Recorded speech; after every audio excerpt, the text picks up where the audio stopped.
Indian overseas Congress के chairman Sam Pitroda के बयान पर बीजेपी नेता शहजाद पूनावाला कहते हैं कि वह सही कह रहे हैं कि राहुल गांधी के परिवार के दरबारी ही उनकी योग्यता और बुद्धिमत्ता को समझ सकते हैं। जनता की राय ऐसी नहीं है, वह इसे साबित करते रहते हैं। जब वे वीर सावरकर को कायर कहते हैं तो क्या उनके सहयोगी उद्धव सेना के लोग इसे स्वीकार करते हैं? और जब वे ओबीसी समुदाय का अपमान करते हैं, क्या तेजस्वी यादव या नीतीश कुमार को ये बात समझ में आती है? उनकी बातें नहीं समझ पाते हैं लोग, इतने तमाम चीजें वो कह रहे हैं, क्या कहना है आपका?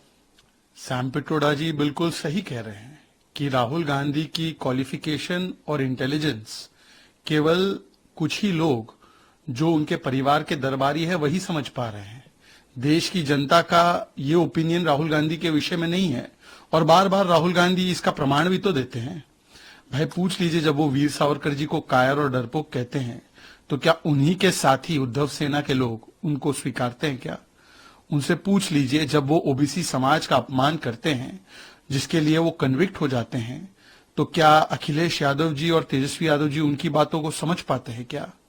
और जब राहुल गांधी पार्लियामेंट की स्टेयर्स पर खड़े होकर देश के प्रथम ओबीसी उपराष्ट्रपति जो किसान पुत्र जाट समाज से आते हैं, जगदीप धनखड़ जी, उनका मखौल बॉडी शेमिंग पोस्टर शेमिंग करने वाला वीडियो बनाते हैं, उसको बढ़ावा देते हैं, तो क्या उसको लोग समझ पाते हैं क्या? तो राहुल गांधी की तथाकथित परिपक्वता और तथाकथित इंटेलिजेंस, आलू से सोना से लेकर उनके अलग अलग प्रकार के जो बयान हैं, ये केवल कांग्रेस के प्रथम परिवार के दरबारी ही समझ पाते हैं।